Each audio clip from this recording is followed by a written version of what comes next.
자, 수사 결과 발표는 조금 전에 끝이 났는데요. 자, 이영학은 숨진 여중생을 추행하다가 이 여중생이 잠에서 깨서 저항하자 목을 졸라 숨지게 한 것으로 드러났습니다. 네, 스튜디오에 사건을 취재한 조은지 기자가 나와 있습니다. 자, 경찰의 조사 결과 내용을 함께 들으셨는데요. 네. 결국 뭐 예측한 대로 이영학이 자신의 성적 욕구를 해소하기 위해서 이 딸의 친구를 불러들였고 또 그런 과정에서 범행에 살인에 이르게 됐다 하는 것이 이제 수사 내용이죠. 맞습니다. 이제 처음부터 가장 문제가 됐던 게 도대체 왜 죽였냐 이 부분이 밝혀지지 않아서 문제였는데요. 네. 방금 발표한 최종 수사 결과 발표를 통해서 이영학이 성적 욕구를 해소할 목적으로 본인 딸의 친구인 피해 여중생을 유인한 것으로 확인이 됐습니다.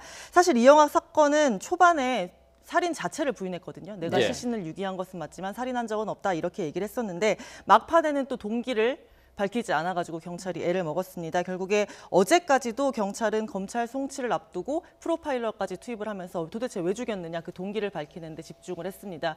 그러려면 이제 범행 근본 동기를 파악하기 위해서 이들의 성장 과정과 교우 관계 또 교육 과정 등 사회적 관계와 정신 심리적 상태를 두루두루 파악을 한 결과 이런 결과가 나왔습니다. 일단 혐의는 세 가지죠. 강제추행, 살인, 추행, 유인, 시신 유기 이렇게 세 가지 혐의로 검찰에 송치가 됐습니다. 네. 자, 앞서서 오전에 이제 이영학이 검찰로 송치가 됐는데 그 과정에서 뭐 죄송하다라는 이야기를 하면서요. 아내가 숨진 이후에 제정신으로 살지 않았고 약에 취해서 살았다 이런 이야기를 했어요. 신빙성이 있는 얘기입니까? 네, 보시면 아시겠지만 전문가들은 철저히 계산된 것이었다, 연기였다 이렇게 분석을 하고 있습니다. 그 뭐 유서 동영상이라고 해서 일부 언론에 보도된 것들 보셨겠지만 강원도 야산의 시신을 유기하고 돌아오는 차 안에서 본인이 찍은 거거든요. 거기에 주제는 뭐냐면 살인 자체가 실수였다. 뭐 햄버거에다 수면제를 타놨는데 그걸 뭐 집에 놀러 온 딸 친구가 먹었다. 우연히 먹었다. 이런 살인이 얘기를, 아니었다는 얘기죠. 네, 그러니까. 그런 얘기를 하면서 막 울먹이는 그런 모습을 보실 수 있었는데요. 하지만 서울로 돌아와서 도봉구 도피처로 은신을 하고요. 또 검거 직전에는 수면제를 딸과 다량으로 먹고 동반 자살을 기도하는 등 뭐 철저히 계산된 게 아니었냐. 내가 뭐 범행을 저지르지 않았다는 것을 증명하기 위해서 연기를 한 게 아니냐. 이런 의혹이 커지고 있습니다. 또 아시겠지만 그 여중생과 그 시신 유기를 하러 같이 가면서 영정을 들고 갔잖아요. 그러면서 강원도 야산에 시신을 유기한 이후에 영정을 들고 동해안 바닷가로 가서 아내를 추모하는 영상을 찍기도 했습니다. 이런 것들을 봤을 때 본인이 살인을 하지 않았다는 것을 위해서 열심히 노력을 한 게 아닌가 이런 뭐 추측이 가능합니다. 경찰은 일단 수사를 마치고 이 사건을 이제 검찰로 넘겼는데요. 자, 아직도 해소되지 않고 또 경찰이 수사를 해야 될 부분이 아직 남아 있죠. 네, 정말 뭐 다 궁금하지 않으신가요? 지금 최종 수사 결과 발표 들었지만 모르는 부분 정말 많습니다. 일단 이영학 딸 이양은 어디까지 가담을 한 건지, 뭐 수면제를 왜 건네줬는지, 아빠가 죽일 것은 알았는지, 어떤 이유로 이 친구를 데리고 오라고 했는지 뭐 궁금한 부분이 많고요. 또 어제 일단 당장 이양에 대한 영장은 기각이 됐습니다. 워낙에 어려서 소년법 대상이기도 하고요, 환자이기도 하고요. 또 일단 기본적으로 증거 인멸이나 도주의 우려가 없다고 법원은 봤습니다. 또 근데 이제 또 둘의 부녀 관계를 좀 살펴야 한다 이런 전문가들의 얘기도 많아요. 아시겠지만 둘은 그 희소병 거대 백악종을 앓는 부녀로서 굉장히 의존적인 상황이었고 딸 이양의 그 후원금을 통해서 이제 살아갔던 그런 형편이었기 때문에 뭐 이게 정상적인 부녀, 뭐 의식을 가진 아이였을까 이거에 대해서 좀 우려하는 시선들이 많습니다.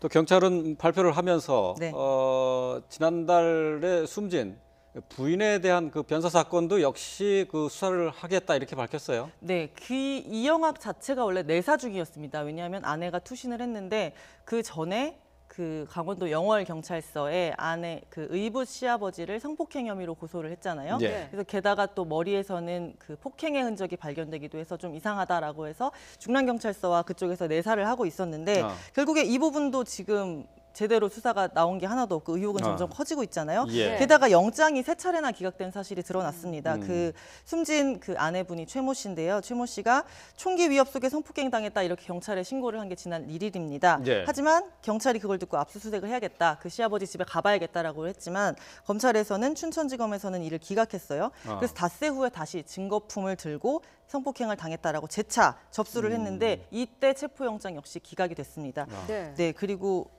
이때는 또 국가수의 감정 결과를 보자 이렇게 얘기를 했다고 해요. 그 지난달 21일에도 앞서 경찰이 체포영장을 신청을 했지만 검찰은 이게 성폭행인지 아닌지 모른다 지금은. 왜냐하면 불분명하다. 8년 동안 예.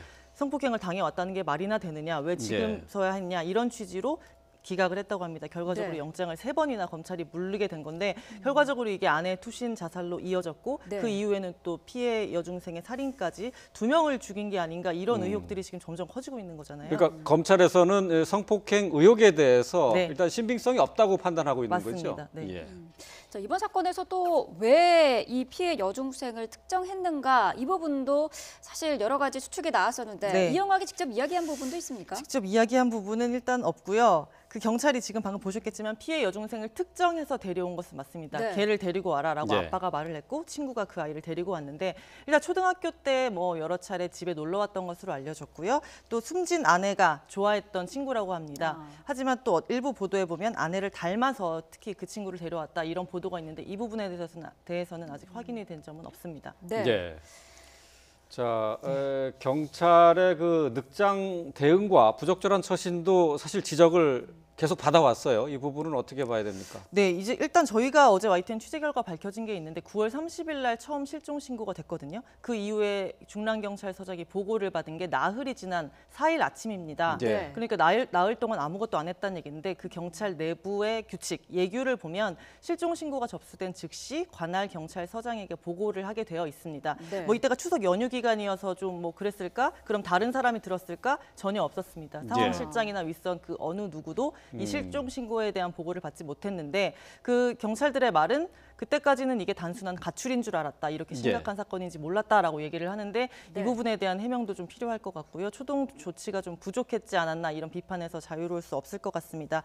게다가 10월 2일 날 그 경찰은 2차례나 이영학의 집에 갔었거든요. 네, 그렇죠. 그래서 아침 11시에는 갔는데 인기척이 없으니까 그냥 별일 없구나 하고 돌아왔고요. 그날 오후에 형사팀과 같이 사다리차를 차고 그 집에 들어갔는데 안에 있던 이영학의 형이 거세게 반항을 했고요. 집을 보니까 뭐 이제 아내 영정사진이나 뭐 이런 추모하는 내용들을 보고 별거 없구나, 범죄 혐의점이 없다라고 판단하고 다시 나왔습니다. 예, 결국에 합동수사팀을 꾸린 것은 중랑경찰서장이 보고를 받은 4일 오후거든요. 그러니까 네. 9월 30일 날 실종 신고가 가고 4일 날 보고를 받았고 그제서야 제대로 된 수사가 시작이 됐다고 보고요. 그 이튿날에 또 이영학이 검거가 된 걸 또 생각을 하면 좀 더 빨랐으면 수사가 좀 더 우리가 이렇게 궁금한 부분이 좀 없어지지 않았을까 이런 생각도 좀 듭니다. 예. 네. 앞서서 말씀하신 대로 이영학의 아내에 대한 죽음 그 부분도 추가적으로 수사를 할 부분이라고 했는데 네. 또 한 가지 의혹이 가는 부분이 기초생활수급자인데도 불구하고 호화 생활을 했단 말이죠. 이 부분도 네. 짚어봐야 되지 않습니까? 네, 맞습니다. 일단 대체 직업이 뭔가 이게 제일 궁금해요. 경찰 네. 같은 경우는 뚜렷한 직업이 없었다고 얘기를 했거든요. 하지만 저희 취재진이 그 동네도 돌아보고 이분의 뭐 SNS나 다양한 것을 살펴본 결과 직업이 굉장히 많았습니다. 뭐 학원 원장이라고 소개하기도 했고 요리사라고도 했고 뭐 내가 작가라고도 했고 네. 뭐 자동차 튜닝을 했다 이런 이야기도 있고요. 일단 직업이 뭔지 수입원이 뚜렷하게 나오는 게 없는 게 제일 문제고요. 게다가 생활이 굉장히 호화로웠어요. 예. 일단 외제차를 저희가 확인한 것만 석 대, 경찰이 네. 확인한 것만 석 대고요. 그 외에 주변에서도 본인이 사용한 것으로 보이는 차량들이 다수 발견이 됐습니다.